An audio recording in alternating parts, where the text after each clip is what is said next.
ನಾಳೆ ಮುಖ್ಯಮಂತ್ರಿಗಳು ದಿಲ್ಲಿಗೆ ಹೋಗ್ತಾ ಇದ್ದಾರೆ. ಫಸ್ಟಿಗೇನು ಕ್ಯಾಬಿನೆಟ್ ಮಾಡಿದ್ರಲ್ಲ ಜೂನ್ 3ನೇ ತಾರೀಕು, ಅಲ್ಲಿ ಖಾತೆ ಹಂಚಿಕೆ ಸಮಸ್ಯೆ ಆಗಿತ್ತು. ರಾಮಲಿಂಗಾರೆಡ್ಡಿ ಅವ್ರಿಗೆ ಬೇಜಾರು, ಕೃಷ್ಣ ಬೈರೇಗೌಡರಿಗೆ ಬೇಜಾರು, KH ಮುನಿಯಪ್ಪನವ್ರಿಗೆ ಬೇಜಾರು. ಈ ಸಲ ಅದನ್ನು ಎಚ್ಚರಿಕೆಯಿಂದ ಮಾಡಬೇಕು ಅಂತ ತೀರ್ಮಾನ ಮಾಡ್ಕೊಂಡಿದ್ರು. ಈ ಸಲ ಹಂಗೆ ಆಗಬಾರ್ದಪ್ಪ ಅಂತ. ಅದಕ್ಕಿಂತನೂ ದೊಡ್ಡ ಸಮಸ್ಯೆ ಆಗಿದೆ ಈಗ. ಖಾತೆ ಹಂಚಿಕೆ ಹೆಂಗೋ ಇಲ್ಲೇ ಕೂತ್ಕೊಂಡು ಬಗೆಹರಿಸಿ ಬಿಡಬಹುದು, ಆದರೆ ಅಸಮಾಧಾನಗಳನ್ನು ಬಗೆಹರಿಸೋದು ಸಮಸ್ಯೆ ಆಗಿದೆ. ಸಿದ್ದರಾಮಯ್ಯನವರ ಸಿಟ್ಟು ಬಹಿರಂಗವಾಗಿ ಮಾಧ್ಯಮಗಳಿಗೆ ಅವರು ಇನ್ನೂ ತನಕ ಮಾತಾಡಿಲ್ಲ. ಹಂಗಂತ ತಮ್ಮನ್ನು ಭೇಟಿಯಾಗುವುದಕ್ಕೆ ಬಂದವರ ಎದುರು ಮಾತನಾಡಿದರೆ ಅದು ಮಾಧ್ಯಮಗಳ ತನಕ ಹೋಗುತ್ತೆ ಅಂತ ಗೊತ್ತಿದ್ದು ಮಾತಾಡ್ತಾರೆ ಅವರು. ಅದರ್ವೈಸ್ ಒಂದು ಕಡೆ ಅವತ್ತು ಶಿವಣ್ಣವರನ್ನ 3ನೇ ತಾರೀಕು ಒಂದು ಕಡೆ ಶಿವಣ್ಣವರನ್ನ, ಇನ್ನೊಂದು ಕಡೆ ಗಾಯತ್ರಿ ಶಾಂತೇಗೌಡರನ್ನ ಕೂಡಿಸ್ಕೊಂಡು, ಹೌದಮ್ಮ ನಾನೇ ತಡೆ ಹಿಡಿದಿದ್ದೀನಿ, ನೀನು ಮಂತ್ರಿ ಆಗುವುದಾದರೆ ಆಗು, ನನ್ನ ಮಗನ ಹತ್ರ ರಾಜೀನಾಮೆ ಕೊಡಿಸ್ತೀನಿ, ನಾನು ಅದನ್ನು ಹೈಕಮಾಂಡ್ಗೂ ಹೇಳಿಬಿಟ್ಟಿದ್ದೀನಿ ಅಂತ ಹೇಳ್ತಾರ. ಒಬ್ಬರನ್ನೇ ಕೂಡಿಸ್ಕೊಂಡಲ್ಲ, 10-15 ಜನ ಇದರಲ್ಲಿ. ಸಿದ್ದರಾಮಯ್ಯನವರ ಸಿಟ್ಟು ತಣ್ಣಗಾಗ್ತಾ ಇಲ್ಲ. ಬಸವರಾಜ್ ಶಿವಣ್ಣವರ್ ಬ್ಯಾಡಗಿ MLA ಮಿನಿಸ್ಟರ್ ಆಗಬೇಕು ಅಂತಿದ್ದಾರೆ ಅವರು. ಅದೇನು ಮಾಡ್ತಿರೋ ಗೊತ್ತಿಲ್ಲ. ಅದು ಬಗೆಹರಿಬೇಕು ಅಂದರೆ KH ಮುನಿಯಪ್ಪನವರ ರಾಜೀನಾಮೆ ಒಂದೇ ಪರಿಹಾರ, ಸದ್ಯಕ್ಕೆ ಕಾಣಿಸ್ತಾ ಇರೋ ಪರಿಹಾರ. ಹೆಂಗೆ ಅಂತ ಡೀಟೇಲಾಗಿ 2-3 ಸಲ ಹೇಳಿದ್ದೀವಿ. ಆದರೆ KH ಮುನಿಯಪ್ಪ ಒಪ್ತಿಲ್ಲ. ಮಂತ್ರಿಗಿರಿಯಿಂದ ಇಳಿಯೋದ, ಆಹಾರ ಮತ್ತು ನಾಗರಿಕ ಸರಬರಾಜು ಖಾತೆ ಸಣ್ಣದಾಯಿತು, ನನಗೆ ಸಮಾಜ ಕಲ್ಯಾಣವನ್ನೇ ಕೊಡಬೇಕು ಅಂತ ಕೇಳ್ತಾ ಇದ್ದಾರೆ ಅವರು. ಇನ್ನು ಉಳಿದ ಬಹುತೇಕ ಹಿರಿಯ ಶಾಸಕರನ್ನ ಸಮಾಧಾನ ಮಾಡಿದ್ದಾಯಿತು. ಸಮಾಧಾನ ಆಗದೇ ಇರುವವರು ಎಂ ಕೃಷ್ಣಪ್ಪ ಒಬ್ಬರೇ. ಅವರು ನಥಿಂಗ್ ಡೂಯಿಂಗ್, ಮಂತ್ರಿ ಮಾಡೋದಷ್ಟೇ, ಮಾಡೋದಿದ್ದರೆ ಬನ್ನಿ, ಇಲ್ಲದೇ ಇದ್ದರೆ ಮಾತೇ ಬೇಡ ಅದನ್ನ ಅಂತಾರೆ. ನಮ್ಮ ರಿಪೋರ್ಟರ್ಸ್ ಕೇಳಿದ್ರು, ನಿಗಮ ಮಂಡಳಿ ಏನಾದರೂ ಕೊಡ್ತೀನಿ ಅಂತ ಹೇಳಿದ್ರ ಅಂತ. ನನ್ನೆದುರಿಗೆ ಆ ಮಾತು ಹೇಳೋದಕ್ಕೆ ಅವ್ರಿಗೆ ಧೈರ್ಯ ಇಲ್ಲ, ನೀವೇನು ಧೈರ್ಯ ಮಾಡಿ ಕೇಳ್ತಿದ್ದೀರಿ ಇದನ್ನು ಅಂತ ಕೇಳಿದ್ರು ಎಂ ಕೃಷ್ಣಪ್ಪ. ಮಂತ್ರಿಗಿರಿ ಮಿಸ್ ಮಾಡಿಕೊಂಡ ಹಿರಿಯರೆಲ್ಲರೂ ಈಗ ಮಾಡಿರುವ ಮಂತ್ರಿಗಳ ಪಟ್ಟಿಯಲ್ಲಿರುವಂಥ ತರ್ಕ ಏನು ಅಂತ ಕೇಳ್ತಾ ಇದ್ದಾರೆ. ಏನು ಲಾಜಿಕ್ ಇದೆ ಹೇಳಿ? ಕ್ರೈಟೀರಿಯಾ ಏನು ಇಟ್ಕೊಂಡು ಮಾಡಿದ್ದೀರಿ ಹೇಳಿ? ಕ್ರೈಟೀರಿಯಾ ಎಕ್ಸ್ಪ್ಲೇನ್ ಮಾಡಿ ನಾವು ಸುಮ್ಮನಾಗ್ಬಿಡ್ತೀವಿ ಅಂತಾರೆ. ಅದನ್ನೇ ಕೃಷ್ಣಪ್ಪ ಅವರು ಕೇಳ್ತಿರೋದು. ಪ್ರಾಮಾಣಿಕರನ್ನು ಕ್ಯಾಬಿನೆಟ್ಗೆ ತರಬೇಕು ಅನ್ನುವ ಕ್ರೈಟೀರಿಯಾ ನೋಡಿ, ಇಲ್ಲಿಷ್ಟಿದೆ ಕಳಂಕಿತರು. ಹೊಸಬರನ್ನೇ ಕ್ಯಾಬಿನೆಟ್ಗೆ ತರಬೇಕು ಅನ್ನೋ ಕ್ರೈಟೀರಿಯಾ ನೋಡಿ, ಇಲ್ಲಿ ಹಳಬರಿಷ್ಟಿದ್ದಾರೆ. ಜಿಲ್ಲಾವಾರು ಪ್ರಾತಿನಿಧ್ಯ, ಅದೇ ಕ್ರೈಟೀರಿಯಾ. ಪ್ರಾತಿನಿಧ್ಯ ಸಿಗದೇ ಇರೋ ಜಿಲ್ಲೆಗಳು 9 ಇದಾವೆ ನೋಡಿ ಇಲ್ಲಿ. ಹೀಗೆ ತರ್ಕದ ಪ್ರಶ್ನೆಗಳನ್ನು ಕೇಳ್ತಾ ಕೂತ್ಕೊಂಡಿದ್ದಾರೆ. ಎಂ ಕೃಷ್ಣಪ್ಪ ಅವರು ಮಿನಿಸ್ಟರ್ ಆಗಬೇಕು ಅಂದರೆ ಲಾಜಿಕಲಿ ಬೆಂಗಳೂರಿನಿಂದ ಒಬ್ಬರು ರಾಜೀನಾಮೆ ಕೊಡಬೇಕು. ಯಾರ್ದು ಕೊಡಿಸ್ತೀರಿ ಬೆಂಗಳೂರಿನಿಂದ? ಕೇವಲ ಹೈಕಮಾಂಡಿನ ಲೆಕ್ಕಾಚಾರದ ಮೇಲೆ ಸಚಿವ ಸಂಪುಟದೊಳಗೆ ಬಂದಿರೋರು ಜಮೀರ್ ಅಹ್ಮದ್ ಖಾನ್ ಮಾತ್ರ. ಅವರು ಸಿದ್ದರಾಮಯ್ಯನವರ ಕ್ಯಾಂಡಿಡೇಟು ಅಲ್ಲ, DK ಶಿವಕುಮಾರ್ ಕ್ಯಾಂಡಿಡೇಟು ಅಲ್ಲ, ಮಲ್ಲಿಕಾರ್ಜುನ ಖರ್ಗೆ ಅವರ ಕ್ಯಾಂಡಿಡೇಟು ಅಲ್ಲ. ಓಟಿನ ಲೆಕ್ಕಾಚಾರವೊಂದರ ಆಧಾರದ ಮೇಲೆ ಬಂದಿದ್ದಾರಷ್ಟೇ. ರಿಜ್ವಾನ್ ಅರ್ಷದ್ದು ಸಿದ್ದರಾಮಯ್ಯನವರು ಒತ್ತು ಕೊಟ್ಟು ಹಾಕಿಸಿರುವ ಹೆಸರದು. ತೀರಾ ಇತ್ತೀಚಿನ ತನಕ DK ಶಿವಕುಮಾರ್ ಪಾಳಯದಲ್ಲಿದ್ದಂಥವರು. ಬೆಂಗಳೂರು ನಗರದಿಂದ ಅಂತೂ ರಾಜೀನಾಮೆ ಕೊಡಿಸೋದಕ್ಕಾಗೋದಿಲ್ಲ. ಬೆಂಗಳೂರು ಗ್ರಾಮಾಂತರದಿಂದ ಕೊಡಿಸಬಹುದು. ಬೆಂಗಳೂರು ದಕ್ಷಿಣ ಜಿಲ್ಲೆ ಅಂತ ರಾಮನಗರ ಅಂತ ಕರಿತಿದ್ವಿ. ಬಾಲಕೃಷ್ಣ ಅವರು ಹೇಳ್ತಾ ಇದ್ದಾರೆ, ಮುಖ್ಯಮಂತ್ರಿಗಳು ಹೇಳಿದ್ರೆ ನಾನು ರಾಜೀನಾಮೆ ಕೊಡೋದಕ್ಕೆ ತಯಾರಿದ್ದೀನಿ ಅಂತ. ಇವತ್ತು HC ಬಾಲಕೃಷ್ಣ ಮತ್ತು ಚಲುವರಾಯಸ್ವಾಮಿ ಅವರಿಬ್ಬರು ಹೋಗಿ ನಿರ್ಮಲಾನಂದ ಸ್ವಾಮೀಜಿಗಳ ಆಶೀರ್ವಾದ ತಗೊಂಡ್ರು. 3ನೇ ಸಲ ಬಾಲಕೃಷ್ಣ ಅವರು ಹೇಳ್ತಾ ಇರೋದು, ನಮ್ಮ ಮುಖ್ಯಮಂತ್ರಿ DK ಶಿವಕುಮಾರ್ ಅವ್ರಿಗೆ ಮುಜುಗರ ಆಗಬಾರ್ದು, ಅವ್ರು ಹೇಳಿದ್ರೆ ನಾನು ಆ ಮಾತಿನಲ್ಲೇನು ಕಪಟ ಕಾಣಿಸ್ತಾ ಇಲ್ಲ. ಮತ್ತೆ ಕಪಟ ಏನು ಕಾಣಿಸ್ತಾ ಇಲ್ಲ. ಅವ್ರು ಹೇಳಿದ್ರೆ ನಾನು ರಾಜೀನಾಮೆ ಕೊಡೋದಕ್ಕೆ ತಯಾರಾಗಿದ್ದೀನಿ. ಈಗಿನ ತ್ಯಾಗಕ್ಕೆ ಮುಂದೆ ಯಾವತ್ತೂ ಒಂದು ಪ್ರತಿಫಲ ಸಿಗುತ್ತೆ ಬಿಡಿ ಅಂತ ಬಾಲಕೃಷ್ಣ ಅವ್ರು ಹೇಳ್ತಾ ಇರೋದು. ಚಲುವರಾಯಸ್ವಾಮಿ ಅವರು ಹಂಗೆ ಒಬ್ಬರು ತಗೊಂಡು ಇನ್ನೊಬ್ಬರಿಗೆಲ್ಲ ಕೊಡೋದಕ್ಕಾಗೋದಿಲ್ಲರಿ, ಹೆಂಗೋ ಒಂದು ಸಮಾಧಾನ ಮಾಡ್ತಾರೆ ಕೃಷ್ಣಪ್ಪ ಅವ್ರನ್ನ, ನಮ್ಮ ವರಿಷ್ಠರು ಹೆಂಗೋ ಸಮಾಧಾನ ಮಾಡ್ತಾರೆ ಬಿಡಿ ಅಂತ ಚಲುವರಾಯಸ್ವಾಮಿ ಅವ್ರು ಹೇಳೋದು. ಕೇಳಿಸ್ಕೊಳ್ಳಿ ಒಮ್ಮೆ. ಕೇಳ್ರಿ, ಮುಖ್ಯಮಂತ್ರಿಗಳ ವಿವೇಚನೆ. ಈಗ ನಮ್ಗೆ ಅಧಿಕಾರ ಕೊಟ್ಟಿರೋದು ಯಾರ್ರಿ? ಮುಖ್ಯಮಂತ್ರಿಗಳು. ನಮ್ಮದೇನೋ ತೆಗಿಬೇಕು ಅಂತ ಅಧಿಕಾರ ಇರೋದು ಯಾರಿಗ್ರಿ? ಅವ್ರ ವಿವೇಚನೆಗೆ ಬಿಟ್ಬೋಣ.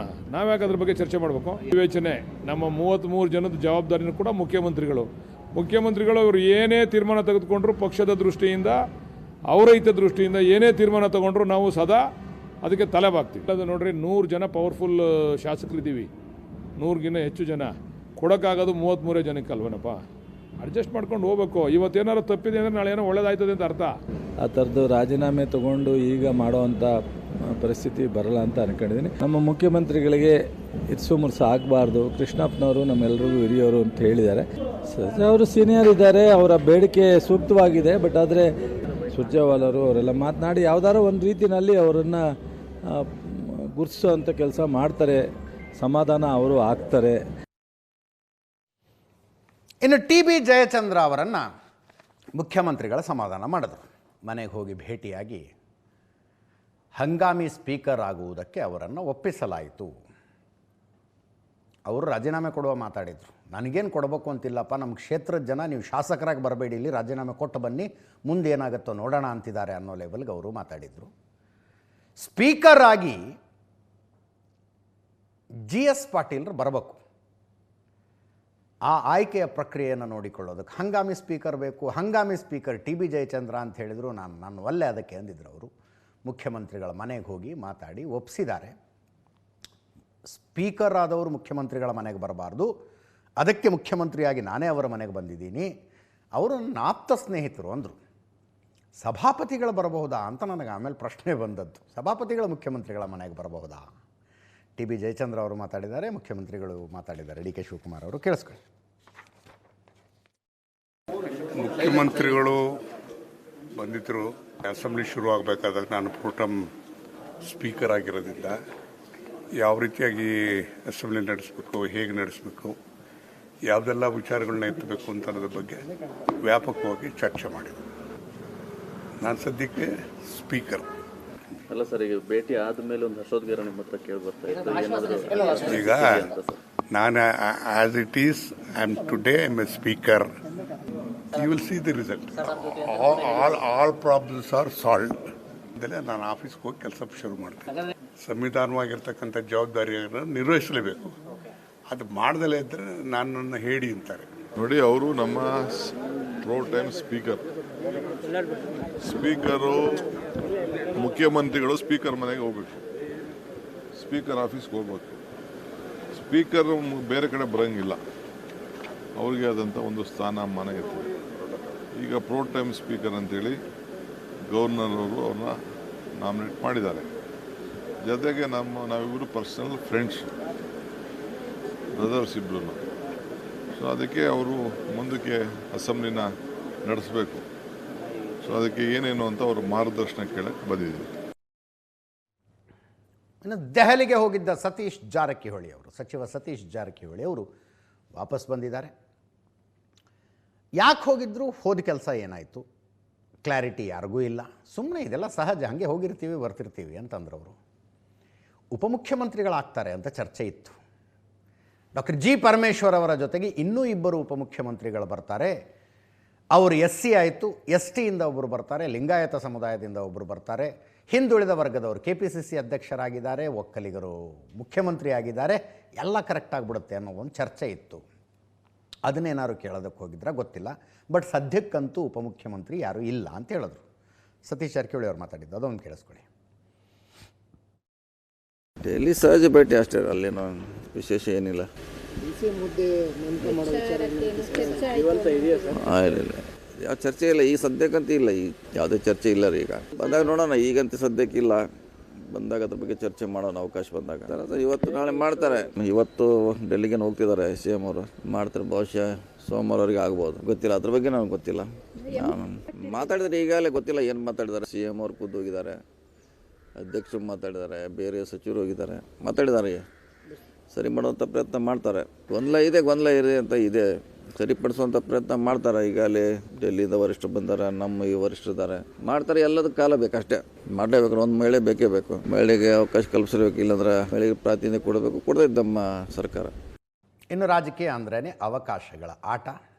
ಎಲ್ಲೆಲ್ಲಿ ಚಾನ್ಸ್ ಸಿಗುತ್ತೆ ಅಲ್ಲೆಲ್ಲಿ ಬೆಳಿಬೇಕು. ಕೇಂದ್ರ ಸಚಿವ ಎಚ್ ಡಿ ಕುಮಾರಸ್ವಾಮಿ ಅವರು ಮಾತಾಡಿದ್ರು. ನೊಂದವರ ಪಕ್ಷ ನಮ್ಮದು, ಯಾರ್ಯಾರು ನೊಂದಿದ್ದೀರೋ ನಮ್ಮಲ್ಲಿ ಬನ್ನಿ ಅಂತ. ಯಾರಿಗಿದು ಆಹ್ವಾನ?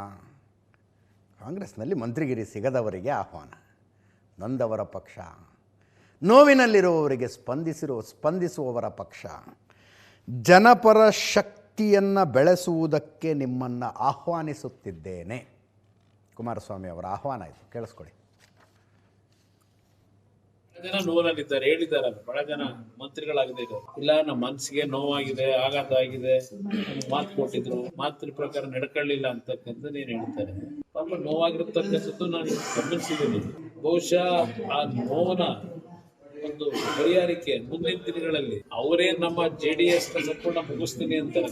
JDS ನ ಮುಗಿಸೋದೇ ನನ್ನ ಮೊದಲನೇ ಕಾರ್ಯಕ್ರಮ ಅಂತ ಹೇಳಿ ಬಹುಶಃ ಕಾಂಗ್ರೆಸ್ ಮುಗಿಸ್ತಕ್ಕಂಥದ್ದಕ್ಕೆ ಆ ನೋವಿರ್ತಕ್ಕಂಥ ಒಂದು ಮಾತು ಹೇಳಿ. JDS ಪಕ್ಷ ಯಾವಾಗ್ಲೂ ನೊಂದವರಿಗೆ, ನೋವಿರ್ತಕ್ಕಂಥವ್ರಿಗೆ, ಸಮಸ್ಯೆಗಳಿದ್ದಂಥವ್ರಿಗೆ ಪರಿಹಾರ ಕೊಡ್ತಕ್ಕಂಥ ಪಕ್ಷ ಇದೆ. ಆದ್ರೆ 2013 ನಂತರ ಕೆಲವು ಟೀಮ್ಗಳು ನನ್ನಿಂದಲೇ ಬೆಳೆದ್ರಲ್ಲ, ಅವರುಗಳು ಕೆಲವರಿಗೆಲ್ಲ ಬ್ರೈನ್ ವಾಶ್ ಮಾಡ್ತಾ ಹೋದ್ರು. ನನ್ನ ಬಗ್ಗೆ ಬಹಳ ಆತ್ಮೀಯತೆ ಅಂತವ್ರನ್ನ ಕೂರಿಸ್ಕೊಂಡು ಬ್ರೈನ್ ವಾಶ್ ಮಾಡಿ ನನ್ನ ಜೊತೆಲಿ ಸಹಪಾಠಿಗಳಾಗಿದ್ರು. ಮುಂದಿನ ದಿನಗಳಲ್ಲಿ ಒಂದು ಉತ್ತಮವಾದಂತ ಜನಪರವಾದಂತ ತೀರ್ಮಾನ ಮಾಡ್ತಕ್ಕಂಥದ್ದಕ್ಕೆ ಒಂದು ಶಕ್ತಿ ಏನ್ ಬೆಳಿಬೇಕಲ್ಲ, ಆ ಹಿನ್ನೆಲೆಯಲ್ಲಿ ಇವತ್ತು ಎಲ್ಲಾ ರೀತಿ ಸಹಕಾರ ಕೊಡ್ತಕ್ಕಂಥದ್ದು, ಮುಕ್ತವಾದ ಮನಸ್ಸಿನಲ್ಲಿ ಇರ್ತಕ್ಕಂಥವ್ರಿಗೆ ಆಹ್ವಾನ ಕೊಡ್ಲಿಕ್ಕೆ ತಯಾರಿ. ಮುಂದಿನ ದಿನಗಳಲ್ಲಿ ಬಹುಶಃ ಚುನಾವಣೆಯ ಸನ್ನಿಪಗಳು ಬಂದಾಗ ಈಗಾಗಲೇ ನನಗೆ ಗೊತ್ತಿದೆ, ಒಳಗಡೆ ಆಂತರಿಕವಾಗಿ ಅವರಲ್ಲಿ ಯಾವುದೇ ರೀತಿಯಲ್ಲಿ ವಿಶ್ವಾಸ ಇಲ್ಲ, ವಿಧಿ ಇಲ್ಲದೆ ಅನಿವಾರ್ಯವಾಗಿ ಅಲ್ಲಿ ಇವತ್ತೇನು ಕೆಲವರು ಉತ್ತಮ ಅಂತ ಕೆಲಸ ಮಾಡ್ತಕ್ಕಂಥವ್ರು ಇದ್ದಾರೆ, ಅನಿವಾರ್ಯವಾಗಿದ್ದಾರೆ, ಅನಿವಾರ್ಯ ವಿಧಿ ಇದೆ ಅಂಥವ್ರು ಬಹುಶಃ ಆ ಪಕ್ಷವನ್ನ ತೊರೆಯತಕ್ಕಂಥದ್ದು ದೂರ ಇಲ್ಲ. ಮುಂದಿನ ದಿನಗಳಲ್ಲಿ ಅದು ನೋಡೋಣ, ಕಾಲ ನಿರ್ಧಾರ ಮಾಡುತ್ತೆ. ಬಹಳ ಜನ ನೋಡ. ಇವತ್ತು ಕುಮಾರಸ್ವಾಮಿ ಅವರು ಸುರೇಶ್ ಬಾಬು ಅವರ ಜೊತೆಗೆಲ್ಲ ಸೇರಿಕೊಂಡು BJP ಅವರ ಜೊತೆಗೆ ಸಮನ್ವಯ ಸಭೆ ಮಾಡಿದ್ರು. ಅದು ಲಾಂಗ್ ಪೆಂಡಿಂಗ್, ಅದು ಬಹಳ ದಿನಗಳಿಂದ ಚರ್ಚೆ ಆಗ್ತಾ ಇತ್ತು. ನೋಡಿ, ಅಲ್ಲಿ ದ್ವಿಪಕ್ಷೀಯ ಮಾತುಕತೆ ಕೂತ್ಕೊಂಡಿದ್ದಾರೆ. ಬಲಗಡೆ JDSನವರು, ಎಡಗಡೆ BJP ಅವರು. ವಿಪಕ್ಷ ನಾಯಕ R ಅಶೋಕ್ ಅವರು BJPಯ ಟೀಮ್ ಲೀಡರು, ಕುಮಾರಸ್ವಾಮಿ ಅವರು JDSನ ಟೀಮ್ ಲೀಡರು. ಸಮನ್ವಯ ಸಮಿತಿಯ ಸಭೆ, ಎರಡು ಅಜೆಂಡೆ, ಎರಡು ಚರ್ಚೆಗಳಾಗಬೇಕಾಗಿತ್ತು. ಒಂದು, ನಾಳೆಯಿಂದ JDS ಘೋಷಿಸಿದ್ದ ಪಾದಯಾತ್ರೆ ಶುರುವಾಗ್ತಾ ಇದೆ. ಡೇಟ್ ಆಮೇಲೆ ಹೇಳ್ತೀನಿ ಅಂತೇನೋ ನಿಖಿಲ್ ಕುಮಾರಸ್ವಾಮಿ ಅವರು ಘೋಷಣೆ ಮಾಡಿದರು. ಅದಾದ ನಂತರ ಚೆನ್ನಮ್ಮ ಅವರು ಸ್ವರ್ಗಸ್ಥರಾಗಿದ್ದು ಅದೆಲ್ಲ ಆಯಿತು. ನಾಳೆಯಿಂದ ಪಾದಯಾತ್ರೆ ಶುರು ಮಾಡ್ತಾರೆ. ಒಂದು ಆ ವಿಷಯ ಚರ್ಚೆ ಆಗಬೇಕಾದದ್ದು. ಇನ್ನೊಂದು, ಅಧಿವೇಶನ ಶುರುವಾಗ್ತಾ ಇದೆಯಲ್ಲ, ಯಾವ ವಿಷಯ ಎತ್ಕೋಬೇಕು, ಏನು ಹೋರಾಟ ಆಗಬೇಕು, BJP JDSನ ಕೋಆರ್ಡಿನೇಷನ್ ಹೆಂಗಿರಬೇಕು ಅನ್ನೋದರ ಚರ್ಚೆ. ಎರಡು ವಿಷಯದ ಚರ್ಚೆ. ಪಾದಯಾತ್ರೆ ನಾಳೆಯಿಂದ ಶುರು, ಬೈರಮಂಗಲದಿಂದ. ಉದ್ಘಾಟನೆ ಯಾರು ಮಾಡ್ತಾರೆ? ಕುಮಾರಸ್ವಾಮಿ ಅವರು ಮಾಡ್ತಾರೆ. ನಿಖಿಲ್ ಕುಮಾರಸ್ವಾಮಿ ಅವರ ನೇತೃತ್ವದಲ್ಲಿ ಪಾದಯಾತ್ರೆ, ಕುಮಾರಸ್ವಾಮಿ ಅವರು ಉದ್ಘಾಟನೆ ಮಾಡ್ತಾರೆ. R ಅಶೋಕ್ ಅವರು ಉದ್ಘಾಟನೆಯಲ್ಲಿರ್ತಾರೆ. BJP ಮತ್ತು JDS ನಾಯಕರು ಒಟ್ಟಾಗಿ ಉದ್ಘಾಟಿಸಲಿರುವ ಪಾದಯಾತ್ರೆ JDSನದು. ಶೆಡ್ಯೂಲ್ ನೋಡ್ತಾ ಇದ್ದೀರಿ ಅಲ್ಲಿ. ಬೈರಮಂಗಲದಿಂದ ಶುರುವಾಗುತ್ತೆ, ಬೈರಮಂಗಲ ಸರ್ಕಲ್ನಿಂದ. ಮಧ್ಯಾಹ್ನ ಜೋಗರದೊಡ್ಡಿಯಲ್ಲಿ ಊಟದ ವ್ಯವಸ್ಥೆ ಮಾಡಿದ್ದಾರೆ. ರಾತ್ರಿ ಬಿಡದಿ ಕಲ್ಯಾಣ ಮಂಟಪದಲ್ಲಿ ಹಾಲ್ಟ್ ಆಗ್ತಾರೆ, ವಾಸ್ತವ್ಯ ಮಾಡ್ತಾರೆ. ನಾಡಿದ್ದು 10ನೇ ತಾರೀಕು ಬೆಳಗ್ಗೆ ಬಿಡದಿಯಿಂದ ಶುರು ಮಾಡ್ತಾರೆ. ಮಧ್ಯಾಹ್ನ ಸಿರಿ ಕನ್ವೆನ್ಷನ್ ಹಾಲ್ನಲ್ಲಿ ಊಟದ ವ್ಯವಸ್ಥೆ ಮಾಡಿದ್ದಾರೆ. ರಾತ್ರಿ ಮೈಸೂರು ರಸ್ತೆ JK ಗ್ರ್ಯಾಂಡ್ನಲ್ಲಿ ವಾಸ್ತವ್ಯ. 11ನೇ ತಾರೀಕು, ಈ JK ಗ್ರ್ಯಾಂಡ್ ಅಂದರೆ ನೈಸ್ ಜಂಕ್ಷನ್ ಹತ್ರ ಇದೆ ಇದು. 11ನೇ ತಾರೀಕು ಬೆಳಗ್ಗೆ ಅಲ್ಲಿಂದ ನಡಿಗೆ ಶುರು. ಮಧ್ಯಾಹ್ನ ಫ್ರೀಡಮ್ ಪಾರ್ಕಿಗೆ ಬರ್ತಾರೆ. ಸಂಜೆ ಫ್ರೀಡಮ್ ಪಾರ್ಕ್ನಲ್ಲಿ ಸಮಾರೋಪ ಸಮಾರಂಭ ಇರುತ್ತೆ. ಇಷ್ಟು JDSನ ಪಾದಯಾತ್ರೆಗೆ BJP JDS ಒಟ್ಟಾಗಿ ಚಾಲನೆ ಕೊಡ್ತಾರೆ. ಒಂದು 4 ಹೆಜ್ಜೆ ನಡೀತಾರೆ, ಆಮೇಲೆ ನಡ್ಕೊಂಡು ಬರುತ್ತೆ. ಇದು ಮುಡಾ ಹಗರಣವನ್ನು ವಿರೋಧಿಸಿ BJP ಅವರು ಪಾದಯಾತ್ರೆ ಮಾಡೋದಕ್ಕೆ ಹೊರಟಿದ್ರು, ಸಿದ್ದರಾಮಯ್ಯನವರು ಮುಖ್ಯಮಂತ್ರಿ ಆಗಿದ್ದಾಗ.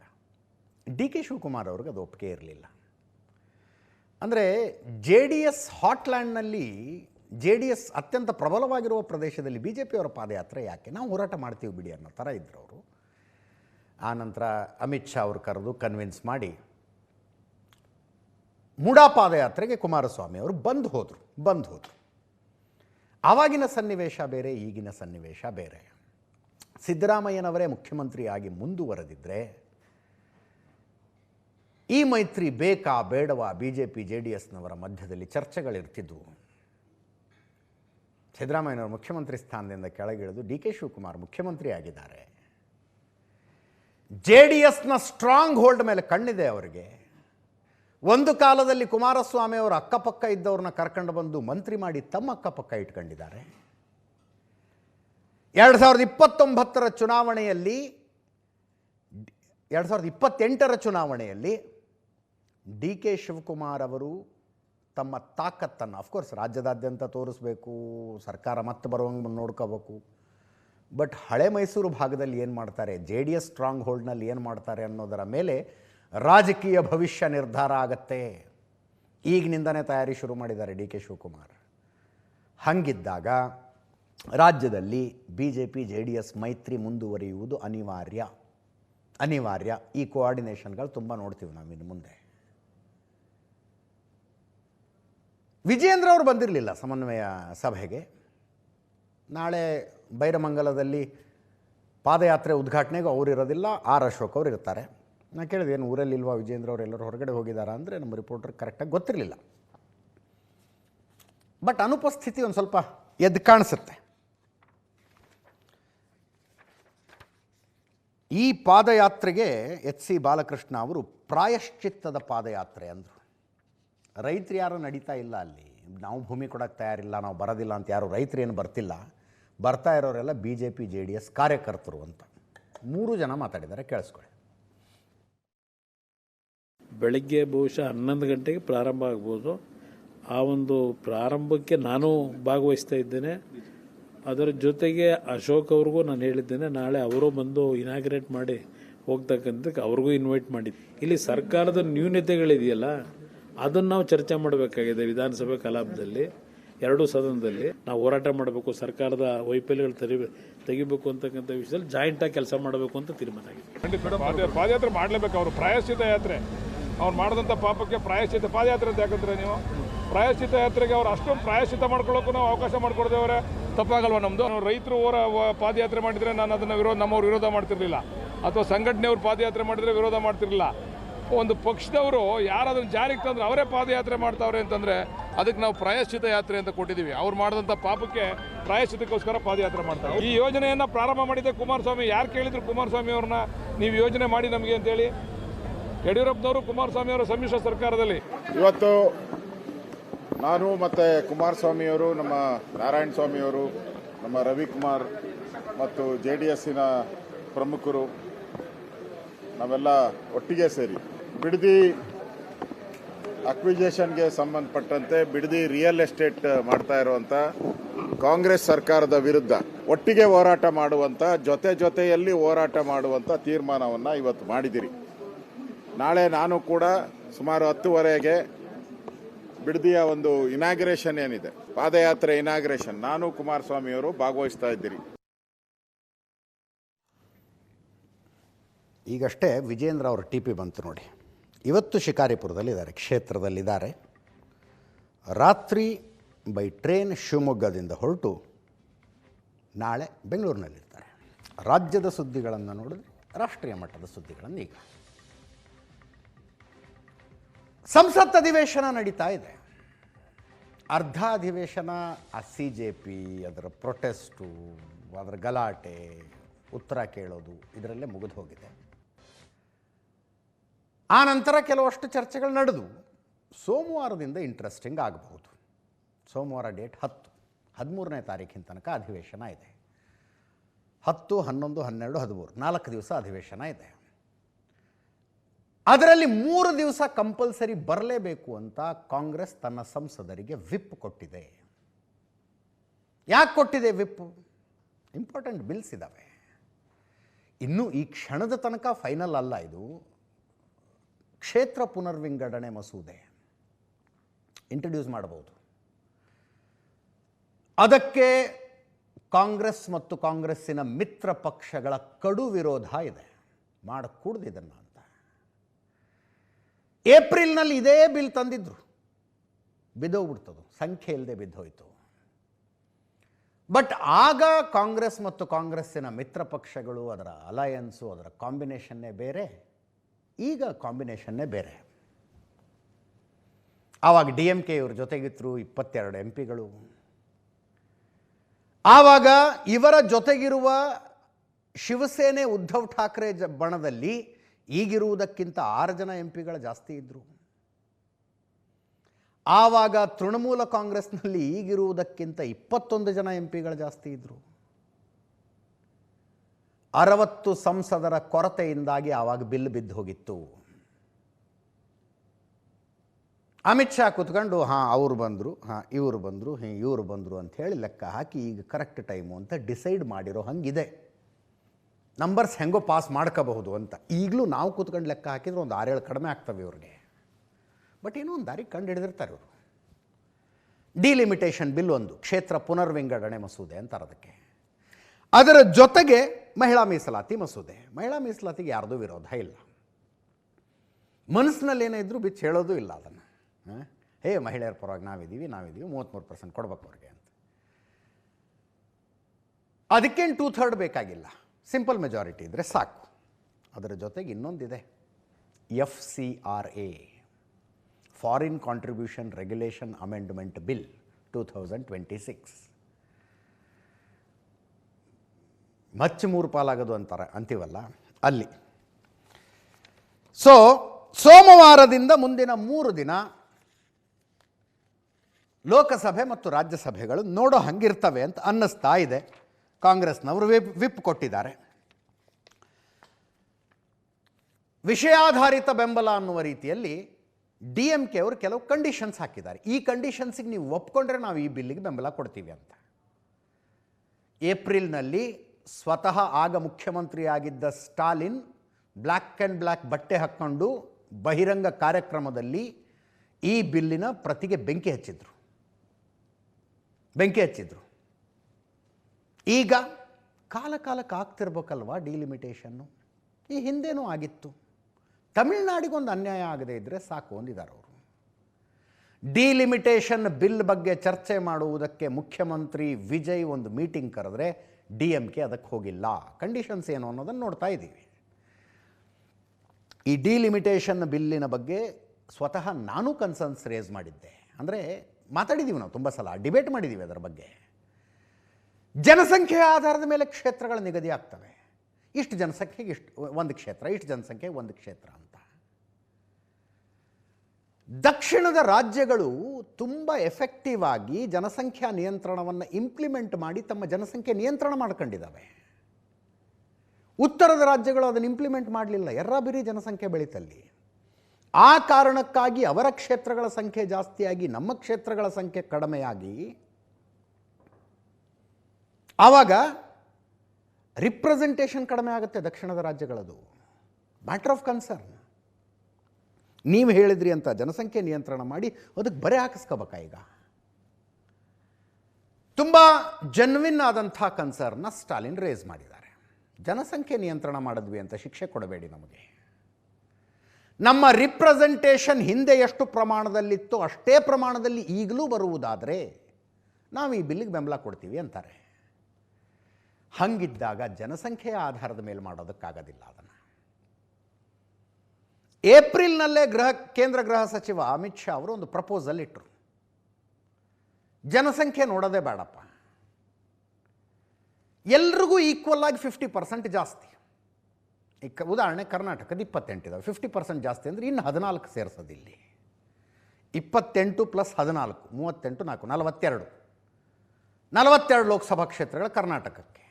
ಹಂಗೆ ಎಲ್ಲ ರಾಜ್ಯಗಳಿಗೂ 50% ಜಾಸ್ತಿ ಮಾಡಿಬಿಡೋದು. ಹಿಂದಿದ್ದಷ್ಟೇ ರಿಪ್ರೆಸೆಂಟೇಷನ್ ಇರುತ್ತೆ. ನೀವು ಅನ್ನಿ ಈಗ ನಾವು ಅಮೆಂಡ್ಮೆಂಟ್ ಮಾಡ್ಕೊಂಬರ್ತೀವಿ ಬಿಲ್ಗೆ ಅಂತ ಅಮಿತ್ ಶಾ ಭಾಷಣದಲ್ಲಿ ಹೇಳಿದರು. ಬಟ್ ಆವಾಗೆಲ್ಲ ಅಷ್ಟು ಸುಲಭವಾಗಿ ಒಪ್ಪೋ ಪರಿಸ್ಥಿತಿಯಲ್ಲಿ ಇರಲಿಲ್ಲ. ಆಮೇಲೆ ಬಿಡಿ, ರಾಜಕೀಯ ಅಂದರೆ ಹಾಗೆ ಹರಿತಾ ಇರುತ್ತದೆ ಯಾವಾಗಲೂ. ಕಾಂಬಿನೇಷನ್ಸೇ ಚೇಂಜ್ ಆಗಿಬಿಟ್ಟಿದ್ದಾವೆ ಈಗ. ಸೊ ಅದಕ್ಕೆ ಕೇಂದ್ರ ಸರ್ಕಾರ ರೆಡಿಲಿ ಅಗ್ರಿ ಆಗತ್ತೆ. ಇನ್ನೊಂದು 1975ರ ಜನಗಣತಿಯ ಪ್ರಕಾರ ಮಾಡಬೇಕು, 71ರ ಜನಗಣತಿಯ ಪ್ರಕಾರ ಮಾಡಬೇಕು ಅಂತಿತ್ತು. 2011ರಲ್ಲಿ ಜನಗಣತಿ ಆಗಿದೆ, ಅದನ್ನು ಬೇಸ್ ಲೈನ್ ಆಗಿ ಇಟ್ಕೊಳ್ಳೋಣ ಅಂತ ಕೇಂದ್ರ ಸರ್ಕಾರ ಹೇಳ್ತಾ ಇದೆ. ಹಂಗೂ ಹಿಂಗೂ ಮಾಡಿ DMKನ ಒಪ್ಪಿಸ್ತಾರೆ ಅನಿಸುತ್ತೆ. ಸೊ ಈಗ NDAನಲ್ಲಿ 318 ಇದೆ, ಟೋಟಲ್ 360 ಬೇಕಾಗುತ್ತೆ 2/3ಗೆ. 318 NDAನಲ್ಲೇ ಇದೆ. 318 ಯಾವಾಗ ಅಂದರೆ ಇದು ಶಿವಸೇನೆ ಉದ್ಧವ್ ಠಾಕ್ರೆ ಬಣದ 6 ಜನ ಸಂಸದರು ಏಕನಾಥ್ ಶಿಂದೆ ಬಣಕ್ಕೆ ಸೇರಿಕೊಂಡು NDA ಭಾಗವಾದ ನಂತರ ಮಮತಾ ಬ್ಯಾನರ್ಜಿ ಅವರನ್ನು ಬಿಟ್ಟು ಬಂದಂಥ 21 ಸಂಸದರು, ಅದು ಯಾವುದೋ ತ್ರಿಪುರಾದಲ್ಲಿ, ಆ ಹೆಸರು ಕೂಡ ನೆನಪಾಗೋದಿಲ್ಲ ನಮಗೆ, ಅಂಥದ್ದೊಂದು NCPI ಅಂತ, ಅದೇನೋ ಡೆಪಾಸಿಟ್ಟು ಕಳ್ಕೊಂಡಂಥ ಪಕ್ಷಕ್ಕೆ ಸೇರಿಕೊಂಡು ಆ ಪಕ್ಷ ಈಗ NDAದ ಭಾಗ ಆಗಿದೆ. ಅವರು ಇವತ್ತು ಮೋದಿ ಜೊತೆಗೆ ಅವರೊಂದು ಲಂಚ್ಗೆಲ್ಲ ಸೇರ್ಕೊಂಡಿದ್ದಾರೆ, ತೋರಿಸ್ತೀನಿ ಆ ದೃಶ್ಯಗಳನ್ನು. ಅವರೆಲ್ಲ ಸೇರಿ ಈಗ NDAದ ಸಂಖ್ಯೆ 318 ಆಗಿದೆ. DMKದ 22, YSR ಕಾಂಗ್ರೆಸ್ 4, NCP ಶರದ್ ಪವಾರ್ ಬಣದ 8. ಇದಿನ್ನೂ ಘೋಷಣೆ ಅಂತಾಗಿಲ್ಲ ಶರದ್ ಪವಾರ್, ಬಟ್ ಏಕನಾಥ್ ಶಿಂದೆ ಅವರ ಕ್ಯಾಬಿನಿಗೆ ಬಂದರು, ಕ್ಯಾಬಿನಲ್ಲ ಕಾನ್ಫರೆನ್ಸ್ ರೂಮಿಗೆ ಬಂದರು. ಇಲ್ಲಿ CJP ಪ್ರೊಟೆಸ್ಟು ಹೊತ್ಕೊಂಡು ಉರಿತಾ ಇದ್ದಾಗ ಬಂದು ನರೇಂದ್ರ ಮೋದಿ ಅವ್ರನ್ನ ಭೇಟಿಯಾಗಿದ್ದಾರೆ.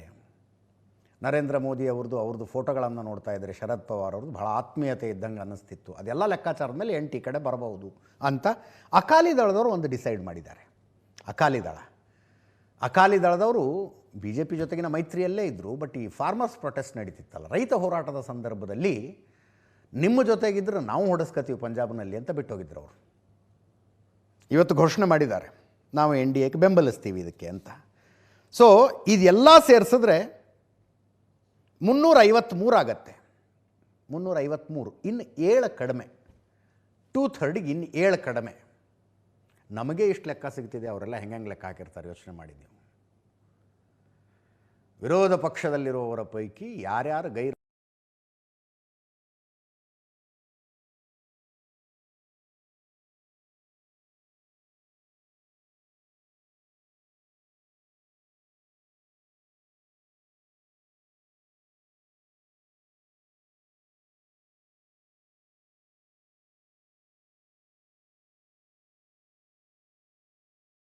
ಇವತ್ತು 90 ಇದ್ದಾವೆ, ಈಗ ಒಂದು 4 ಕಡಿಮೆ ಆಗುತ್ತೆ.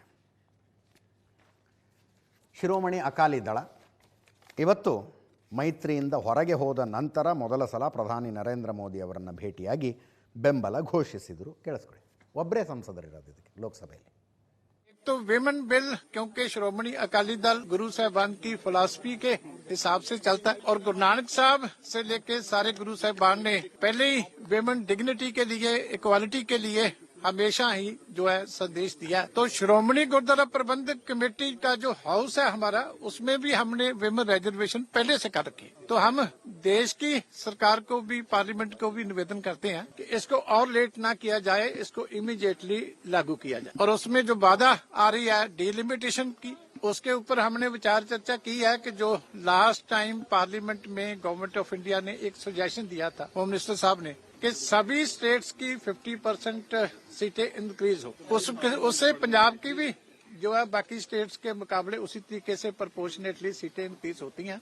हमें फायदा है तो वो लागू होना चाहिए, क्योंकि जब पॉपुलेशन की बात आती है तो पंजाब ने अपनी पॉपुलेशन कंट्रोल कर रखी, हमें नुकसान होता. पीएम मोदी के लेकिन वो जो सजेशन आया था वो अच्छा था, वो इम्प्लीमेंट नहीं हो सका. हम चाहते हैं कि दोनों जो चीजें हैं, विमेन बिल भी और उसके साथ में जो डिलिमिटेशन है, ये दोनों चीजें जो है पार्लियामेंट में ये पास करके लागू करनी चाहिए.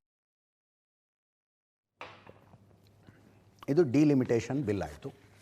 ಅದರ ಜೊತೆಗೆ ಮಹಿಳಾ ಮೀಸಲಾತಿ. ಇನ್ನೊಂದು FCRA. ಸ್ವಲ್ಪ ವಿಷಯ ಟೆಕ್ನಿಕಲ್ ಇದೆ, ಚರ್ಚೆ ತುಂಬ ಆಗ್ತಿರುತ್ತೆ, ನೀವು ಕೇಳಿರಬಹುದು. Foreign contribution regulation amendment bill. ಕೇಂದ್ರ ಸರ್ಕಾರ ವಿದೇಶದಿಂದ ಭಾರತದ ವ್ಯಕ್ತಿಗಳು, ಸಂಸ್ಥೆಗಳು, ಸ್ವಯಂ ಸೇವಾ ಸಂಸ್ಥೆಗಳಿಗೆ ಬರುವ ಹಣವನ್ನು ರೆಗ್ಯುಲೇಟ್ ಮಾಡುವುದಕ್ಕೆ ಈ ಹಿಂದೆ ಇದ್ದ FCRA ಕಾನೂನಿಗೆ ಕೆಲವು ತಿದ್ದುಪಡಿಗಳನ್ನು ಪ್ರಪೋಸ್ ಮಾಡಿದೆ. KC ವೇಣುಗೋಪಾಲ್ ಅವರು ಮಾತಾಡಿದ್ದು ಕೇಳಿದ್ದೆ ನಾನು. ನಿನ್ನೆನೋ ಹೇಳಿದ್ದಾರೆ ಅವರು.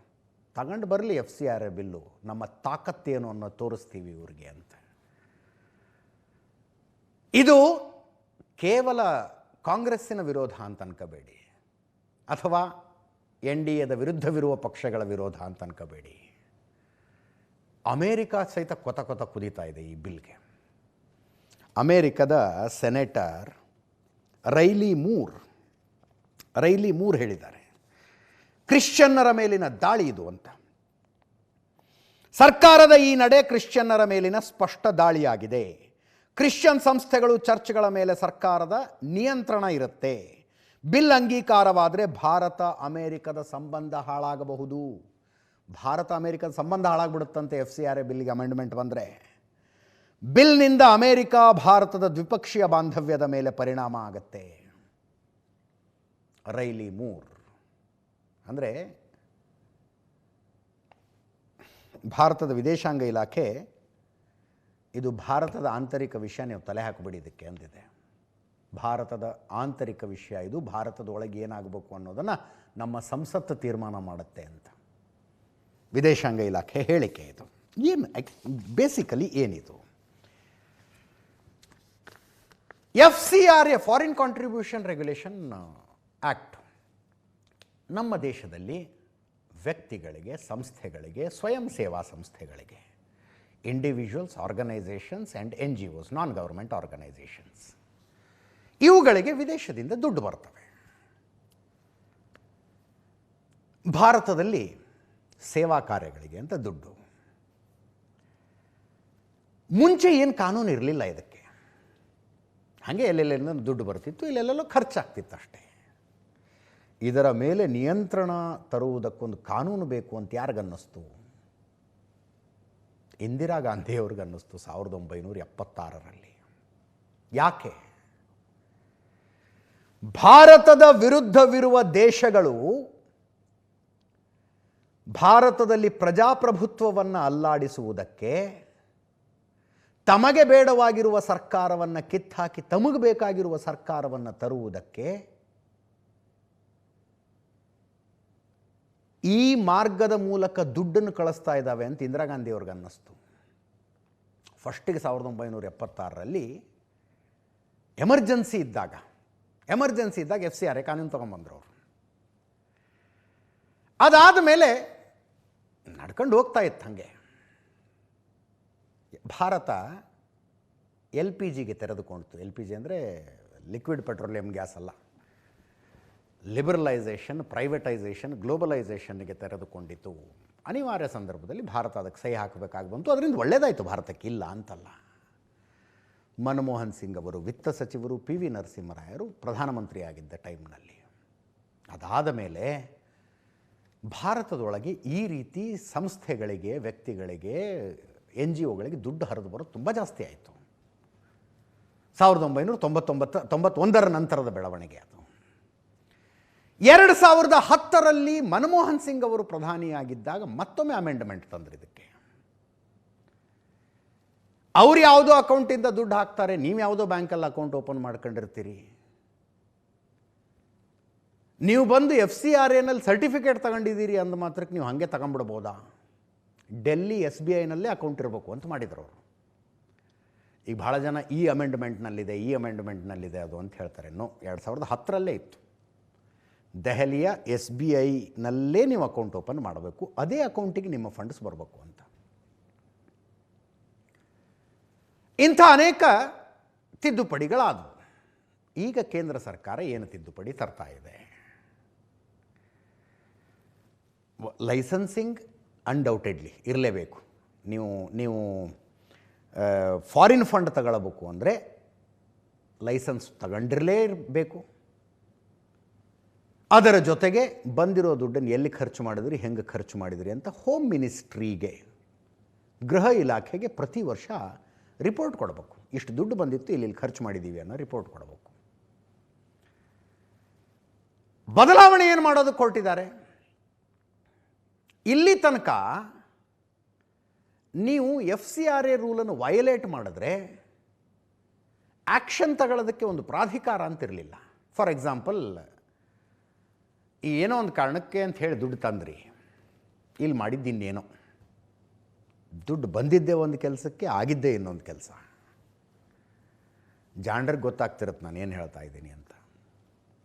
ಹಾಗಾಗಿ ನಿಮ್ಮ ಮೇಲೆ ಕೇಸ್ ಆದರೆ ಕೇಸ್ ಪಾಡಿಗೆ ಕೇಸ್ ನಡ್ಕೊಂಡು ಹೋಗೋದು, ನಿಮ್ಮ NGO ಪಾಡಿಗೆ NGO ನಡ್ಕೊಂಡು ಹೋಗೋದು, ಹಾಗಿತ್ತು. ಈಗ ಕೇಂದ್ರ ಸರ್ಕಾರ ಏನು ಪ್ರಪೋಸ್ ಮಾಡ್ತಾ ಇದೆ, ಒಂದು ಪ್ರಾಧಿಕಾರ ರಚನೆ ಆಗತ್ತೆ. ನೀವು ಫಂಡ್ಸನ್ನು ಮಿಸ್ಯೂಸ್ ಮಾಡ್ಕೊಂಡಿದ್ದೀರಿ ಅನ್ನೋದಾದರೆ ಕೇಸ್ ಮುಗಿಯೋ ತನಕ ನಿಮ್ಮ NGOದ ಆಸ್ತಿಯನ್ನು ಆ ಪ್ರಾಧಿಕಾರ ಮ್ಯಾನೇಜ್ ಮಾಡುತ್ತೆ. ಯು ವಿಲ್ ಲೂಸ್, ಏನೋ ಅದರ ಮೇಲಿನ ಮಾಲೀಕತ್ವವನ್ನು ಕೇಸ್ ಮುಗಿಯೋ ತನಕ ನಿಮ್ಮ ಹತ್ರ ಇರೋದಿಲ್ಲ ಅದು ಅಂತ. ರೆಟ್ರಾಸ್ಪೆಕ್ಟಿವ್ಲಿ ಈ ವರ್ಷದ ಫಂಡನ್ನು ಮಿಸ್ಯೂಸ್ ಮಾಡ್ಕೊಂಡಿದ್ದೀರಿ ನೀವು. ಹಿಂದಿನ ವರ್ಷ ಬಂದ ಫಂಡ್ನಲ್ಲಿ ಏನೋ ಮಾಡಿರ್ತೀರಲ್ಲ, ಅದರಲ್ಲಿ ಕಟ್ಟಿದ ಆಸ್ತಿಯನ್ನು ಪ್ರಾಧಿಕಾರ ನೋಡಿಕೊಳ್ಳುತ್ತೆ ಅಂತ ಈ ಬಿಲ್ನಲ್ಲಿರುವ ಅಮೆಂಡ್ಮೆಂಟು. ಮುಂಚೆ ನಿಮ್ಮ NGO ಏನು ಕೆಲಸ ಮಾಡ್ತಾ ಇದೆ, ದುಡ್ಡನ್ನು ಯಾವುದಕ್ಕೆ ಬಳಸ್ತಾ ಇದ್ದೀರಿ ಅಷ್ಟು ಹೇಳಿದರೆ ಸಾಕಿತ್ತು. ಫಾರ್ ಎಕ್ಸಾಂಪಲ್, ಮಹಿಳೆಯರಿಗಾಗಿ ಕೆಲಸ ಮಾಡ್ತಾ ಇರೋ ಒಂದು NGO ಇದೆಯಪ್ಪ. ಹುಟ್ಟಿದ ತಕ್ಷಣ ಮಕ್ಕಳು ಸಾಯ್ತವೆ ನ್ಯೂಟ್ರಿಷನ್ ಕೊರತೆಯಿಂದ. ಅದಾಗದೇ ಇರುವಂತೆ ನೋಡಿಕೊಳ್ಳೋದಕ್ಕೆ ನಾವು ಒಂದು NGO ಮಾಡಿದ್ದೀವಿ. ನಮಗೆ ಫಂಡ್ ಬರುತ್ತೆ. ಆ ಫಂಡಲ್ಲಿ ನೀವೇನು ಮಾಡ್ತೀರಿ, ಬಾಣಂತಿಯರಿಗೆ ಪೌಷ್ಟಿಕ ಆಹಾರ, ಗರ್ಭಿಣಿಯರಿಗೆ ಪೌಷ್ಟಿಕ ಆಹಾರ, ಅವ್ರಿಗೆ ಬೇಕಾಗಿದ್ದ ಮೆಡಿಸಿನ್ನು, ಸಪ್ಲಿಮೆಂಟ್ಸು, ನ್ಯೂಟ್ರಿಷನ್ಸು, ಅವ್ರು ತಮ್ಮ ಆರೋಗ್ಯ ಹೆಂಗೆ ಕಾಪಾಡ್ಕೋಬೇಕು ಅನ್ನೋದಕ್ಕೆ ನೀವು ಅಲ್ಲಲ್ಲಿ ತರಬೇತಿ ಶಿಬಿರಗಳನ್ನು ಮಾಡ್ತೀರಿ, ಕಾರ್ಯಾಗಾರಗಳನ್ನು ಮಾಡ್ತೀರಿ, ಅದಕ್ಕೋಸ್ಕರ ಬಳಸ್ತೀರಿ. ಹಂಗೆ ಬೇಕಾದಕ್ಕೆಲ್ಲ ಬಳಸೋ ಹಂಗಿತ್ತು. ಅದರಲ್ಲೂ ಒಂದು ಅವಕಾಶ ಇತ್ತು. ಧಾರ್ಮಿಕ NGOಗಳಿರ್ತಾವಲ್ಲ, ನಾವು ಭಾರತದಲ್ಲಿ ಕನ್ವರ್ಷನ್ ಮಾಡ್ತೀವಿ, ಅದಕ್ಕೋಸ್ಕರ ದುಡ್ಡು ತರ್ತೀವಿ ಅಂತ ಹೇಳಿ ತರಿಸ್ಕೋಬೋದಾಗಿತ್ತು. ಅವರು ಮತಾಂತರಕ್ಕಾಗಿಯೇ ದುಡ್ಡನ್ನು ತರಿಸಿಕೊಳ್ಳೋದಕ್ಕೆ ಅವಕಾಶ ಇತ್ತು. ಈ ಅಮೆಂಡ್ಮೆಂಟ್ನಲ್ಲಿ ಅದಕ್ಕೆ ಅವಕಾಶ ಇಲ್ಲ. ಹಣವನ್ನು ಧಾರ್ಮಿಕ ಉದ್ದೇಶಕ್ಕಾಗಿ ತರಿಸಿಕೊಳ್ತೀರಿ, ಫೈನ್. ಧಾರ್ಮಿಕ ಉದ್ದೇಶ ಏನು? ನಾವೊಂದು ಪ್ರಾರ್ಥನಾ ಮಂದಿರ ಕಟ್ತೀವಿ, ಕಟ್ಟಿ. ನಾವು ಇಂಥದ್ದೊಂದು ಆಚರಣೆಯನ್ನು ಅದ್ದೂರಿಯಾಗಿ ಮಾಡ್ತೀವಿ, ಮಾಡಿ. ಈ ಧರ್ಮೀಯರಿಗೆ, ಈ ಸಂಪ್ರದಾಯದವರಿಗೆ ನಾವೊಂದು ಕಲ್ಯಾಣ ಮಂಟಪ ಕಟ್ತೀವಿ, ಶಾಲೆ ಕಟ್ತೀವಿ, ಎಲ್ಲ ಮಾಡಿ. ಕನ್ವರ್ಟ್ ಮಾಡೋದಕ್ಕೆ ತರ್ತೀವಿ ಅನ್ನೋದಕ್ಕೆ ಇದರಲ್ಲಿ ಅವಕಾಶ ಇಲ್ಲ. ಮುಂಚೆ ಮಾಡಬಹುದಾಗಿತ್ತು ಅದನ್ನ.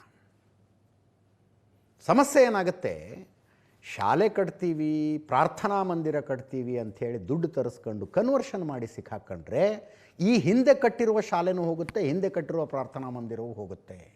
ಸಮಸ್ಯೆ ಆಗ್ತಾ ಇರೋದಲ್ಲಿ, ದೊಡ್ಡ ಸಮಸ್ಯೆ ಆಗ್ತಾ ಇರೋದಲ್ಲಿ. ನೀವು ಪ್ರಾಧಿಕಾರ ರಚಿಸುವ ಮೂಲಕ ಸಂಸ್ಥೆಗಳ ಆಸ್ತಿಗಳನ್ನು ಸರ್ಕಾರ ತನ್ನ ನಿಯಂತ್ರಣಕ್ಕೆ ತಗೊಂಡು ಬಿಡುತ್ತೆ. ಅಂದರೆ ಸರ್ಕಾರ ಕೇಳಲೇಬಾರ್ದ ಅಂತ ಒಂದು ಪ್ರಶ್ನೆ ಬರೋದು ಸಹಜ ಪ್ರಶ್ನೆ ಅಲ್ವಾ? ಈಗ ಕಾಶ್ಮೀರದಲ್ಲಿ ಯಾವುದೋ ಒಂದು NGO ಕೆಲಸ ಮಾಡ್ತಿದೆಯಪ್ಪ. ಕಾಶ್ಮೀರಿ ಜನರ ಉದ್ಧಾರಕ್ಕಾಗಿ ನಾವು ಕಾಶ್ಮೀರಿಗಳಲ್ಲಿ ಸಾಕ್ಷರತೆಯ ಪ್ರಮಾಣವನ್ನು ಹೆಚ್ಚು ಮಾಡೋದಕ್ಕೆ ಕೆಲಸ ಮಾಡ್ತೀವಿ ಅಂಥೇಳಿ ಅವರೊಂದು NGO ರಿಜಿಸ್ಟರ್ ಮಾಡ್ಕೊಂಡು, ಆ NGOಗೆ ಎಲ್ಲಿಂದ ದುಡ್ಡು ಬಂತು, ಅದನ್ನು ಅವರು ಕಾಶ್ಮೀರಿ ಪ್ರತ್ಯೇಕತಾವಾದಿಗಳಿಗೆ ಕೊಟ್ಟರೆ ಕೇಳೋದಕ್ಕೇನು ದಾರಿ? ನೀವು ಕೇಸ್ ಹಾಕಿ ನಾವು ಬಂದು ಡಿಫೆಂಡ್ ಮಾಡ್ಕೊಳ್ತೀವಿ, ನಡ್ಕೊಂಡು ಹೋಗುತ್ತೆ ಕೇಸ್ ಅಂದ್ಬಿಡೋದ NGOದವರು? ಬಾಂಗ್ಲಾದೇಶದಲ್ಲಿ ಅಮೇರಿಕ ಏನು ಮಾಡ್ತೋ ಅದನ್ನು ಈಶಾನ್ಯ ಭಾರತದಲ್ಲಿ ಮಾಡಬೇಕು ಅನ್ನೋ ಕನಸಿದೆ ಅಮೇರಿಕಕ್ಕೆ. ಇನ್ಯಾವತ್ತಾರು ಸುದ್ದಿಗಳ ಕಡಿಮೆ ಇದ್ದಾಗ ಡೀಟೇಲಾಗಿ ಮಾತಾಡೋಣ ಅದರ ಬಗ್ಗೆ.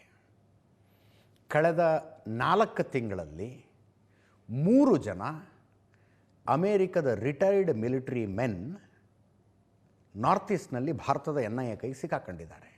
ಯಾಕೆ ಬಂದ್ರಿ ಅಲ್ಲಿಗೆ?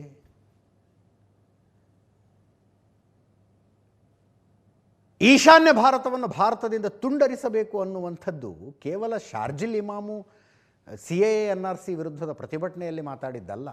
ಯಾವುದೋ ದೇಶದ ಕನಸದು, ಯಾವುದೋ ದೇಶದ ಕನಸು.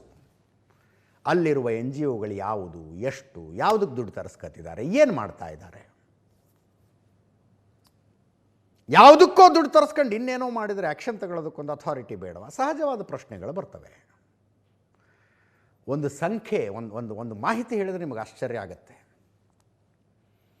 ಭಾರತದಲ್ಲಿರುವ ಒಟ್ಟು ವೈದ್ಯರ ಸಂಖ್ಯೆಗಿಂತ ಭಾರತದಲ್ಲಿರುವ ಒಟ್ಟು NGOಗಳ ಸಂಖ್ಯೆ ಜಾಸ್ತಿ. ಭಾರತದಲ್ಲಿ NGOಗಳಿರುವಷ್ಟು ಡಾಕ್ಟರ್ಗಳಿಲ್ಲ. ಅಲೋಪತಿ, ಆಯುಷ್ ಎರಡೂ ಸೇರಿಸಿದ್ರೆ ಒಂದು 20 ಲಕ್ಷ ಜನ ಡಾಕ್ಟರ್ಸ್ ಇದ್ದಾರೆ ಭಾರತದಲ್ಲಿ. NGO somewhere between 23 lakhs to 30 lakhs ಇದೆ. 23 ಲಕ್ಷದಿಂದ 30 ಲಕ್ಷದ ತನಕ NGOಗಳಿದ್ದಾವೆ ಭಾರತದಲ್ಲಿ. ಅವುಗಳ ಪೈಕಿ ಎಷ್ಟು % ಫಾರಿನ್ ಕಾಂಟ್ರಿಬ್ಯೂಷನ್ ಸ್ವೀಕಾರ ಮಾಡ್ತಾ ಇದ್ದಾವೆ? ಸ್ವೀಕಾರ ಮಾಡಿದ್ರಲ್ಲಿ ನಡೆಸ್ತಾ ಇರುವ ಕೆಲಸಗಳೇನು? ಪ್ರಶ್ನೆ ಮಾಡಬೇಕು ಅಂತ ಸರ್ಕಾರ ಹೇಳಿದೆ. ವಿರೋಧ ಎಲ್ಲಿಂದ ಬರ್ತಾ ಇರೋದು? ಪ್ರಿಡಾಮಿನೆಂಟ್ಲಿ ವಿರೋಧ ಎಲ್ಲಿಂದ ಬರ್ತಾ ಇರೋದು ಅಂದರೆ ಕ್ರಿಶ್ಚಿಯನ್ ಆರ್ಗನೈಸೇಷನ್ಸಿಂದ. ಇದು ಕ್ರಿಶ್ಚಿಯನ್ನರ ವಿರುದ್ಧದ ನಿಲುವು. ಯಾರು ಆತ ಅಮೆರಿಕದ ಸೆನೆಟರ್ ಹೇಳಿದ್ದು ಅದನ್ನೇ ಅಲ್ವಾ? ರೈಲಿ ಮೂರ್. ಸರ್ಕಾರದ ಈ ನಡೆ ಕ್ರಿಶ್ಚಿಯನ್ನರ ಮೇಲಿನ ಸ್ಪಷ್ಟ ದಾಳಿ.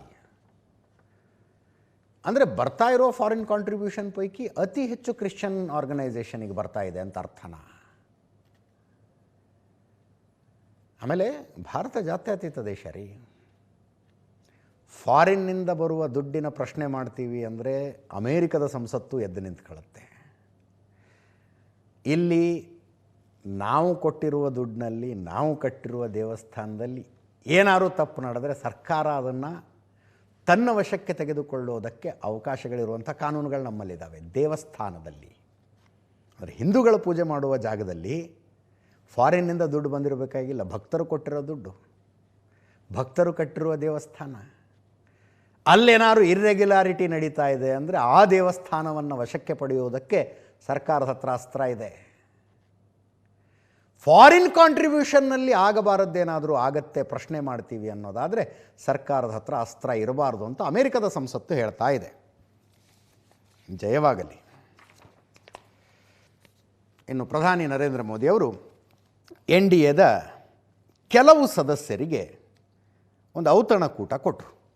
ತೃಣಮೂಲ ಕಾಂಗ್ರೆಸ್ನಿಂದ ಬಂದಿರುವ MP ಗಳು. ಘೋಷ್ ಮೇಡಮ್ ಎದುರಿಗೆ ಇದ್ದಾರೆ. ಸಯೋನಿ ಘೋಷ್ ಅಲ್ಲ, ಸಯೋನಿ ಘೋಷ, ಕಾಕೋಲಿ ಘೋಷ್, ಸಯೋನಿ ಘೋಷ್.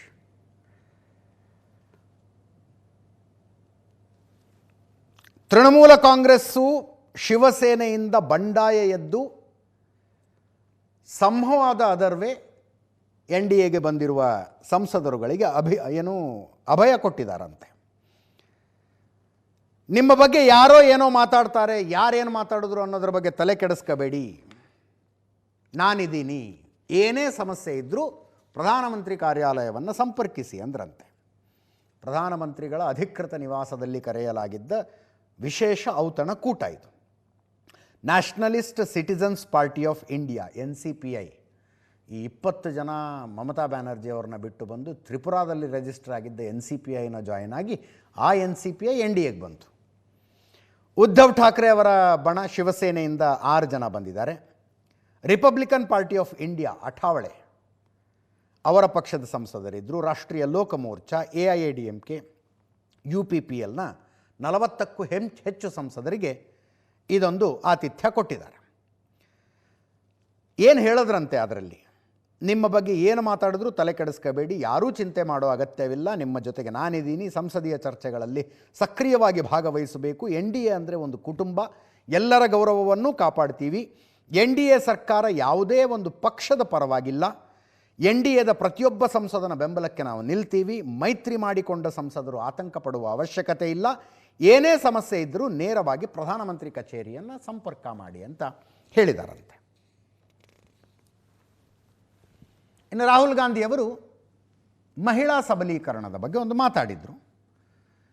ಆ ಮಾತುಗಳನ್ನು ಕೋಟ್ ಮಾಡಿ ಕಿರಣ್ ರಿಜಿಜು ಅವರು ಒಂದು ಟ್ವೀಟ್ ಮಾಡಿದ್ರು. ಮಹಿಳಾ ಸಬಲೀಕರಣದ ಇಷ್ಟೊಂದು ಇಚ್ಛೆ ಇದ್ದದ್ದೇ ಆದರೆ ಮಹಿಳಾ ಮೀಸಲಾತಿ ವಿಧೇಯಕವನ್ನು ಬೇಷರತ್ತಾಗಿ ಬೆಂಬಲಿಸಿಬಿಡಿ ನೋಡೋಣ ಅಂತ. ಅದಕ್ಕೆ ರಾಹುಲ್ ಗಾಂಧಿಯವರು 2023ರ ಬಿಲ್ಲನ್ನೇ ತಗೊಂಡು ಬನ್ನಿ, ಈಗ್ಯಾಕೆ ಹೊಸ ಬಿಲ್ ತರೋದಕ್ಕೆ ಹೊರಟಿದ್ದೀರಿ ಅಂತ ರಾಹುಲ್ ಗಾಂಧಿಯವರು ಕೇಳಿದ್ರು. 2026ರ ಜನಗಣತಿ, ಜಾತಿ ಗಣತಿಯ ವಿವರಗಳು ಇನ್ನೂ ಬಂದಿಲ್ಲ, ಆದ್ದರಿಂದ ಹೊಸ ಬಿಲ್ಲೇ ತರಬೇಕಾಗಿದೆ ಅಂತ ಕಿರಣ್ ರಿಜಿಜು ಅವರು ಹೇಳಿದರು. ನೋಡಿ ಒಂದು ಸಲ ಅದನ್ನು ರಾಹುಲ್ ಗಾಂಧಿಯವರ ಮಾತು, ಅದಕ್ಕೆ ಕಿರಣ್ ರಿಜಿಜು ಅವರ tweet. Today, I got a question about women which I answered, but then since then I've been thinking about it more deeply. And I was thinking to myself that the energy of India's women is trapped, is not allowed to express itself, is not allowed to imagine. And to me, no country can be successful if the women in that country are not expressing themselves. ಇದಕ್ಕೆ ಕಿರಣ್ ರಿಜಿಜು ಅವರು ಬಹಳ ಒಳ್ಳೆ ಮಾತು, ಹಾಗಿದ್ದರೆ women reservation ಬಿಲ್ಲನ್ನು ಬೇಷರತ್ತಾಗಿ ಬೆಂಬಲಿಸ್ತೀರಾ ಅಂತ ಕೇಳಿದ್ರು. ರಾಹುಲ್ ಗಾಂಧಿಯವರು 2023 ಮಹಿಳಾ ಮೀಸಲಾತಿ ಬಿಲ್ಲನ್ನು ಸರ್ವಾನುಮತದಿಂದ ಅಂಗೀಕಾರ ಮಾಡಿದ್ದೀವಿ, ಹಾಗಿದ್ದರೂ 3 ವರ್ಷದಿಂದ ಆ ಕಾನೂನನ್ನು ನೀವು ಜಾರಿ ಮಾಡಲಿಲ್ಲ, ಅನಗತ್ಯವಾಗಿ ಅದರ ಜೊತೆಗೆ ಕ್ಷೇತ್ರ ಪುನರ್ವಿಂಗಡಣೆಯನ್ನು ಯಾಕೆ ಜೋಡಿಸ್ತಾ ಇದ್ದೀರಿ ಅಂತ ಕೇಳಿದ್ರು ಟ್ವೀಟ್ನಲ್ಲೇ. ಕಿರಣ್ ರಿಜಿಜು ಅವರು ಅದಕ್ಕೆ ಮತ್ತೆ ಟ್ವೀಟ್ ಮಾಡಿದ್ರು. 2026 ಜನಗಣತಿ ಅಂಕಿಅಂಶ ಪ್ರಕಟಿಸುವ ಪ್ರಕ್ರಿಯೆ ಇನ್ನೂ ನಡೆದಿದೆ. ಜಾತಿ ಆಧಾರಿತ ಜನಗಣತಿಯ ಕಾರಣದಿಂದ ಸಾಕಷ್ಟು ಸಮಯ ಹಿಡಿಯುತ್ತೆ. ಇದರಿಂದ ಮಹಿಳಾ ಮೀಸಲಾತಿ ಜಾರಿಗೆ ಗಣನೀಯ ವಿಳಂಬ ಆಗುತ್ತೆ. 2029 ಸಾರ್ವತ್ರಿಕ ಚುನಾವಣೆಗಳಲ್ಲಿ ಮಹಿಳಾ ಮೀಸಲಾತಿ ಜಾರಿಯಾಗಬೇಕಾಗಿದೆ. 2011 ಜನಗಣತಿ ಆಧರಿಸಿ ಕ್ಷೇತ್ರ ಪುನರ್ವಿಂಗಡಣೆ ಮಾಡಲೇಬೇಕಿದೆ ಅಂತ ಹೇಳಿ ಕರ್ನಾಟಕದ ವಿಷಯ ಪ್ರಸ್ತಾಪಿಸಿದ್ರು. ಕರ್ನಾಟಕದಲ್ಲಿ DK ಶಿವಕುಮಾರ್ ಸಂಪುಟದಲ್ಲಿ ಒಬ್ಬರೂ ಮಹಿಳೆ ಇಲ್ಲ, ಮಹಿಳೆಯರಿಗೆ ಮೀಸಲು ನೀಡುವ ನಿಮ್ಮ ನಿಲುವಿನ ಬಗ್ಗೆಯೇ ಪ್ರಶ್ನೆ ಮೂಡುತ್ತೆ ಅಂತ ಕಿರಣ್ ರಿಜಿಜು ಅವರು ಟ್ವೀಟು. ಅದಕ್ಕೆ DK ಶಿವಕುಮಾರ್ ಅವರು ಇಲ್ಲಿ ಉತ್ತರ ಕೊಟ್ಟಿದ್ದಾರೆ. ಕೊಡ್ತೀವಿ ಕಿರಣ್ ರಿಜಿಜು ಅವ್ರೇನು ತಲೆ ಕೆಡಿಸ್ಕೊಳ್ಳೋದು ಬೇಡ, ನಮ್ಮ ಪಕ್ಷದ ವಿಷಯವನ್ನು, ಮಹಿಳೆಯರಿಗೆ ಒಂದು ಸ್ಥಾನ ನಾವು ಮೀಸಲಾಗಿಟ್ಟಿದ್ದೀವಿ ಅಂತ ಇಲ್ಲಿ ಬೆಂಗಳೂರಿನಲ್ಲಿ ಕಿರಣ್ ರಿಜಿಜು ಅವರ ಟ್ವೀಟಿಗೆ ಮುಖ್ಯಮಂತ್ರಿ DK ಶಿವಕುಮಾರ್ ಅವರು ಪ್ರತಿಕ್ರಿಯೆ ಕೊಟ್ಟಿದ್ದಾರೆ. ಇನ್ನು ರಾಹುಲ್ ಗಾಂಧಿಯವರು E20 ಸಮಸ್ಯೆಯನ್ನು E20 20% ಎಥನಾಲ್ ಮಿಕ್ಸಿಂಗ್ನ ಪ್ರಾಬ್ಲಮ್ನ ರೇಸ್ ಮಾಡಿದ್ರು. ಒಂದು ಕಾರನ್ನು ನಿಲ್ಲಿಸ್ಕೊಂಡು ಒಂದ್ಸಲ ನೋಡಿ ಅದನ್ನ. E20 का जो मामला है ये बहुत बड़ा इशू है. नॉर्मली हम कहते हैं कि दाल में कुछ काला है, मगर ये दाल ही काली है. Our problem right now is that there is so much corruption that there's a huge line in what we have to sequence. Don't worry, this issue we're going to take it up in a massive way, because this is destroying people's cars, destroying people's scooters, destroying people's lives, and literally is stealing directly from them. ಕಾರಿನ fuel ಟ್ಯಾಂಕದು open ಮಾಡಿ ತೋರಿಸ್ತಾರಲ್ಲ, ಅದರಲ್ಲಿ E20 compatible ಅಂತ ಬರೆದಿದೆಯಂತೆ. Up to E20 compatible ಅಂದರೆ E20 20% ethanol ಮಿಕ್ಸ್ನ ತನಕ petrol ಇದಕ್ಕೆ ಹಾಕೋದಕ್ಕೆ ಅಡ್ಡಿ ಇಲ್ಲ ಅಂತ ಅದ್ರ ಮೇಲೆ ಬರ್ಕೊಂಡಿದೆ. ನೀವು ಬಳಸ್ತಾ ಇರುವ ಕಾರು E20 ಕಂಪ್ಯಾಟಿಬಲ್ ಇದೆ. ರಾಹುಲ್ ಗಾಂಧಿಯವರೇ ಏನು ಮಾತಾಡ್ತಿದ್ದೀರಿ ಅಂತ BJP ಅವರು ಪ್ರಶ್ನೆ ಕೇಳ್ತಾ ಇದ್ದಾರೆ. ಇದರೊಂದಿಗೆ ಇವತ್ತಿನ ನ್ಯೂಸ್ ಅವರ್ ಮುಗಿಸ್ತಾ ಇದ್ದೀವಿ. ನೇರ ದಿಟ್ಟ ನಿರಂತರ ಸುದ್ದಿಗಾಗಿ ನೋಡ್ತಾ ಇರಿ ಏಷ್ಯಾನೆಟ್ ಸುವರ್ಣ ನ್ಯೂಸ್.